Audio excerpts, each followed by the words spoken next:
மனிதர்களை நான் வந்து புராணத்தில் படிச்சிருக்கேன், இதிகாசத்தில் படிச்சிருக்கேன். ஆனால் கண்ணாலே பார்த்த அதிசய மனிதர் இளையராஜா அவர்கள். இளையராஜா அவர்களே, இங்கே வந்திருக்கும் அரசியல் நண்பர்களே, பெரியவர்களே, தாய்மார்களே, ப்ரெஸ் மீடியா நண்பர்களே, என்னை வாழ வைக்கும் தேவான தமிழக மக்களே, இங்கே நான் சாமியான் கூப்பிட்ட இளையராஜா அவர்களை வந்து இவரை பற்றி பேசணும்னு சொன்னால் நிறைய பேசணும். ஆனால் ஒரு நேரம் கருதி சிஎம் அவர்களுடைய நேரம் அது ரொம்ப நான் எடுத்துக்கக்கூடாது.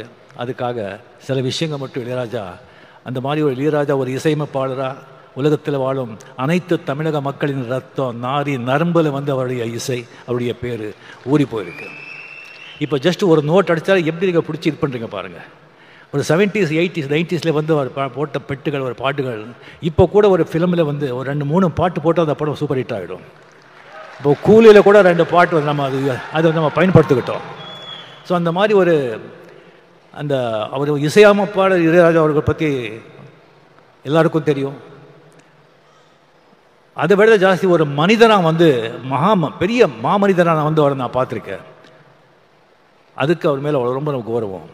ஒரு 1600 படங்கள், 800 பாட்டுகள், 1500 பாடல் பாடியிருக்காரு, 508 பாடு எழுதியிருக்காரு. 50 வருஷம், இது சாதாரண விஷயமா இல்லை. சரி, அவரை வந்துட்டு நான் பல விதங்களில் 50 வருஷத்தில் வந்து பல நேரங்களை சந்திச்சிருக்கேன். ஃபஸ்ட்டு நான் பார்த்த 74 வந்து ஜிகே வெங்கடேஷ் கிட்ட ரெசிடெண்ட்டாக இருக்கும்போது, நான் ஃபிலிம் யூனிவர்சிட்டியில் படிக்கும்போது அந்த ஸ்டுடியோ ரவுண்ட் போகும்போது பார்த்தேன். ஒரு சின்ன ஒரு பையன் அதிர்ஷ்டிங்க பார்த்தேன். அதுக்கப்புறம் புவனாவரி கேள்விக்குறியில் வந்துட்டு ஒரு இளைஞன் இளையராஜா இன்சர்ட் பண்ணி ஒரு நல்லா க்ளீன் ஷேவ் பண்ணி அவரை நான் பார்த்தேன். அதுக்கப்புறம் ஒரு நாள் திடீர்னு பார்க்குறேன், கம்ப்ளீட்டாக வந்து ஒரு வேஷ்டி ஜுப்பா போட்டு ருத்ராட்சை போட்டு முடியெல்லாம் வந்து மொட்டை அடிச்சுட்டு வந்து பொட்டோட இருக்காங்க. ஒரு பார்த்த உடனே நான் சாமியான்னு கூப்பிட்டேன். இது என்ன சாமியான்னு சொன்னேன். இதுதான் சாமி ஒரிஜினல்னு சொன்னாங்க. அப்போலேருந்து அவர் எப்போவுமே சாமியான்னு நான் கூப்பிடுறேன். அந்த மாதிரி வந்து அவர்கிட்ட வந்து ஒரு வாட்டி பஞ்சவரணாசம் கூட வந்து ஒரு படத்துக்கு வந்து நான் வந்து கம்போசிங் போயிருந்தேன், ஷூட்டிங்கில். அப்படி போயிருக்கும்போது ஜஸ்ட்டு வந்து ராகங்கள் அப்படி வருது, ஜஸ்ட்டு 6 மணியை தொட்டு அப்படியே கொட்டுறாங்க. அதாவது அந்த பழைய காலத்தில் வந்து பட்டிக்காட்டில் வந்துட்டு அந்த நெல் குவியல் இருக்கும். அதை வந்து ஒருத்தர் அளந்து கொடுப்பான், இன்னொருத்தர் தள்ளி கொடுத்துட்டு இருப்பான். அளந்து கொடுக்குறவன் வந்து தள்ளி கொடுக்க பற்றி பார்க்கவே மாட்டான். அந்த மாதிரி அந்த ராகங்களோட ராசியை வந்து அந்த ராக சரஸ்வதி ராக தேவி இந்த ராக தேவனுக்கு அப்படியே தள்ளி கொடுப்பான். இவர் அப்படியே அந்த 6 மணி வந்து அப்படியே அள்ளி கொடுக்குறார். அந்த மாதிரி ஒரு இது சில விஷயம் மட்டும் நான் சொல்கிறேன். நேரம் கருது ஒரு வாட்டி எனக்கு வந்து வாங்க ரஜினி உங்கள்கிட்ட பேசணும்னு சொன்னாங்க. என்ன சமாச்சாரம் சொல்லி போனால், இந்த மாதிரி ரஜினி உங்களுக்கு தெரியும், நம்ம பாவதார் அண்ணா வந்து அவர் மறைஞ்சிட்டார், இன்னொரு பாஸ்கர், இன்னொரு அமரன், கங்கேபரன் வந்து அப்படியே அவன் செட்டில் ஆகிட்டான், மியூசிக் பண்ணிவிட்டு டைரக்ட் பண்ணிக்கிட்டு அவன் செட்டில் ஆகிட்டான். நான் பாஸ்கர் கொஞ்சம் செட்டில் பண்ணணும், நீங்கள் ஒரு படம் பண்ணணும் சொன்னாங்க. சரி சார், நான் பண்ணிடுறேன் அப்படின்னு சொல்லி டேட் கொடுத்தேன். பஞ்சவரணாச்சலம் எல்லாம் பேசிக்கிறாங்கன்னு சொன்னாங்க. சரி, ராஜாதி ராஜா படம் இது பண்ணி அதுக்கப்புறம் பார்த்தா ஆர் சுந்தரராஜன் ஒரு பெக்யூலர் டைரக்டர், பெரிய ஹிட் கொடுத்துருக்காரு, பட் சீனெல்லாம் இருக்காது அவர்கிட்ட. அதே ஒரு வித்தியாசமாக இருந்தது. எனக்கு என்னடா இது அப்படின்னு சொன்னால், அதுக்கப்புறம் பாஸ்கர் கம்ப்ளீட்டு படத்தை பற்றியே பேச மாட்டார், வேறு விஷயந்தான் அவர் பேசுவார். அதுக்கப்புறம் எனக்கு ஒரு டென்ஷன் ஆச்சு. அது பஞ்சு சார் ஊரில் எல்லாம் ஏதோ சொந்த காரியமாக போயிருந்தாங்க. ராஜாசாமி கிட்ட பிரசாத் ஸ்டுடியோ போயிட்டு, சாமி இந்த மாதிரி ரொம்ப டிஸ்டர்பாக இருக்குது, படம் எப்படி வரும்னு தெரியாது, இந்த மாதிரி பாஸ்கர் மாதிரி இருக்கார் அப்படின்னு சொன்னால் என்னை பார்த்து சிரித்தார். சுவாமி, இந்த கதையை வந்து ஒரு லைன் கூட நான் படிக்கலை, எனக்கு தெரியாது, நீங்கள் படம் பண்ணுங்க. இந்த படம் சில்வர் ஜூப்ளி போகலைன்னா நான் 6 மணியும் தொட மாட்டேன், பாட மாட்டேன்னு சொன்னாங்க. அங்கே யாரோ ப்ரொடியூசர் இருந்தாங்க, இவர் தான் சாட்சி. எனக்கு டக்குன்னு அடிச்சது. இது சொல்கிறது செய்கிற ஆள் அவர். என்னங்க இப்படி சொல்கிறீங்க? நான் சொல்லலை சாமி, அந்த மூகாமிகா அந்த தாய் சொல்ல வைக்கிறா, நான் சொன்னேன், அவ்வளோதான், நீங்கள் போங்க. எனக்கு இன்னும் டென்ஷன் ஏறிடுச்சு எனக்கு. என்னையா இது? அதுக்கு ஊட்டியில் போகிறேன், ஒரு பாஸ்கர் மார்னிங் வந்து அப்படியே வந்து காதில், ரஜினி நல்ல மழை இன்னைக்கு ஷூட்டிங்கில், இன்னும் 2 நாள் மழை, மட்டன் குழம்பு இட்லி அப்படின்னு. அந்த மாதிரி எனக்கு 25 வாரம் என்னடா இதுன்னு சொல்லிட்டு எனக்கு ரொம்ப டென்ஷன் ஆகிட்டு, அதுக்கப்புறம் நானே மென்டலி முடிவு பண்ணியிருந்தேன். நோ அப்படின்னு சொல்லி ஒரு 10 எக்ஸிபியூட்டர்ஸ் 10 சென்டரில் வந்து நமக்கு தெரிஞ்சவங்க கிட்ட படம் சரியாக ஓலைன்னா கூட நாமளே பணம் கொடுத்து சில்வர் ஜூப்ளி ஓட்டிடலாம் அப்படின்னு சொல்லி மைண்டில் செட்டிலாக இருந்தேன் நான். படம் சொன்ன மாதிரி சில்வர் ஜூப்ளி என்ன ஒரு நம்பிக்கை, ஒரு கான்ஃபிடென்ஸ். எனக்கு ஒரு கடவுள் நம்பிக்கை இருக்குது. ஆனால் இந்த மாதிரி ஒரு நம்பிக்கை, சரண்டர் சொன்னால் அதெல்லாம் பலிக்கும். ஸோ அந்த மாதிரி வந்து கம்ப்ளீட்லி வந்து அவர் வந்து இளையராஜா, சாரி கமல், ரஜினிகாந்த், விஜயகாந்த், ராமராஜன், முரளி, மோகன் எல்லாருக்கும் ஒரே டைமில் மியூசிக் போட்டு கொடுக்குறாரு. பட் எல்லாருக்கும் ஒரே மாதிரி தான் பண்ணுறேன் சொல்ல, அது உண்மையிலே கமல்ஹாசன் மட்டும் கொஞ்சம் எக்ஸ்ட்ரா. அது ஆல்ரெடி சொல்லியிருக்கேன் நான், இந்த சிஎம் முன்னாலேயே அதை நான் பதிவு பண்ணுறேன். கமலுக்கு தான் அவர் கொஞ்சம் ரொம்ப ஜாஸ்தி. இது ஒன்றும் இல்லைங்க, வீதியில் மான் போல் வந்தவனை யார் அடித்தாரோ உன்னை யார் அடித்தார், அவர் மட்டும் பாட்டுங்க 1000 பேர் அப்படியே கண்ணில் அழுதுருவீங்க. ஒவ்வொரு பாட்டும் அந்த மாதிரி ஒரு பாட்டு. சரி, அந்த மாதிரி இளையராஜா அந்த மாதிரி ஒரு கொடிக்கட்டி பிறந்தார். பட் ஒன்றுங்க, ஆக்சுவலி எப்போவுமே சக்ஸஸே வந்துட்டு இருந்தால் அந்த சக்ஸஸோட அருமை தெரியாது. அப்பப்போ ஃபெயிலூர் வரணும். ஃபெயிலூர் வந்தால் தான் சக்ஸஸோட அருமை தெரியும். ஸ்பீட் பிரேக்கர் மாதிரி கம்ப்ளீட்டாக அவர் அப்படி போயிட்டு இருந்தவர் இன்னொரு இசை அமைப்பில் வர்றாங்க. வந்தவுடனே எல்லாரும் அந்த பக்கம் சாயிறாங்க. அவருக்கு போய்ட்டு கோடி கோடியாக சம்பாதிச்ச ப்ரொடியூசர்ஸ், டைரக்டர்ஸ், அவங்க எல்லாம் போகிறாங்க, ஆர்டிஸ்ட்டு போகிறாங்க, இன்க்ளூடிங் ரஜினிகாந்த். பட் அவரை பற்றி அவர் எந்த கவலையும் படுறாங்க.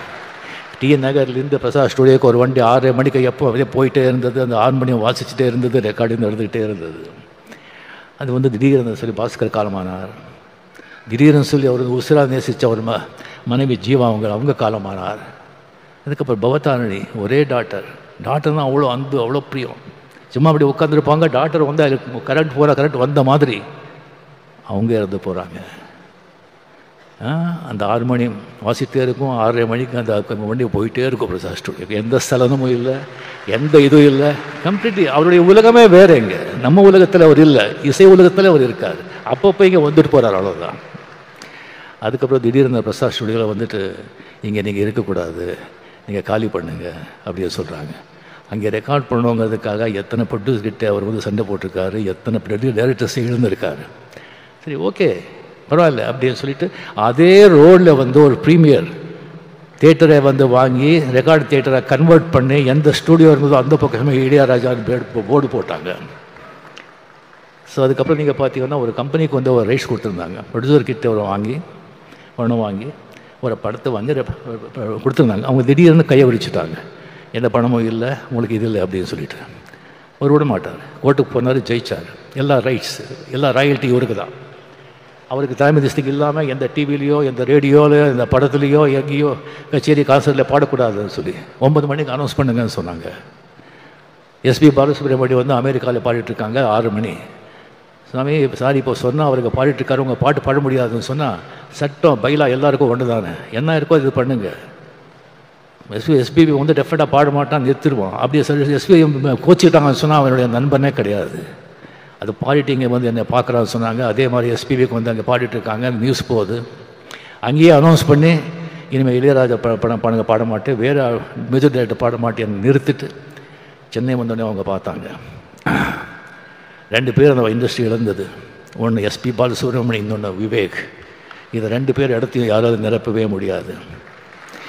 அந்த கோவிடில் எஸ்பிபி இறந்த உடனே பிரதருக்கு சிந்தாத கண்ணீர், பொண்டாட்டுக்கு சிந்தாத கண்ணீர், டாக்டருக்கு சிந்தாத கண்ணீர், நண்பனுக்காக கண்ணீர் சிந்தாங்க. அதுக்கப்புறம் ஒரு சர்ச்சை வந்தது, ஒரு டிபேட். ஒரு பாட்டு விட்டு அவனை சொன்னான், மெட்டா இல்லை வரிகளா அப்படின்னு. Full debate, வாக்விவாதங்கள். டிபேட் இருக்கணும், வாக்விவாதம் நடக்கணும், கருத்தை வச்சு நடக்கணும். அப்படியே தனி மத தாக்குதல் இருக்கக்கூடாது. அது என்னுடைய அன்பு. அது இது. ஸோ இது பண்ணிட்டு இருக்காங்க. ஒரு 2 மாதம் ஆச்சு, 2 மாதம் ஆச்சு. அப்போ தான் இளையராஜா மீடியா கிட்டே வந்தாங்க. பண்ணிக்கும் போது சார் இந்த மாதிரி டிபேட் நடந்துட்டுருக்கேன்னு சொல்லும்போது, அப்படியா, அது எல்லாம் நமக்கு தெரியாது.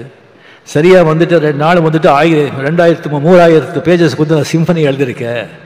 இது அங்கே ரெக்கார்ட் பண்ண போகிறேன் அப்படி சொல்லி போகும்போது மீடியா கிட்ட சொல்கிறாங்க, இந்த மாதிரி சிம்பனி யாருமே இது வரைக்கும் எழுதுதில்லை, பண்ணது.